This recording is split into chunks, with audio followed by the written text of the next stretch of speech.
அதிகபட்சமான அறிவு அவஸ்தையை உண்டாக்கும். எழுதி வச்சுக்கோங்க. அதிகபட்சமான அறிவு அவஸ்தையை உண்டாக்கும்.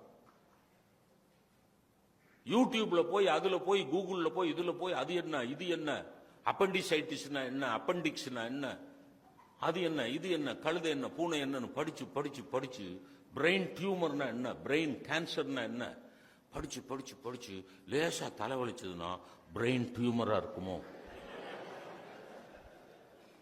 அப்புறம் எப்படி சிரிப்ப நீ? அதனாலதான் இங்கிலீஷ்ல சொன்னா ignorance is bliss. ignorance is bliss. அறியாமைதான் மிகப்பெரிய ஆனந்தம். அன்னைக்கு என் தாத்தா அறியாமையில வாழ்ந்தார், ஆனந்தமாக வாழ்ந்தார். இன்றைக்கு நாமெல்லாம் அறிவு கொழுந்துகளாக மாறிக்கொண்டிருக்கிறோம், ஆனந்தத்தை இழந்து விட்டோம்.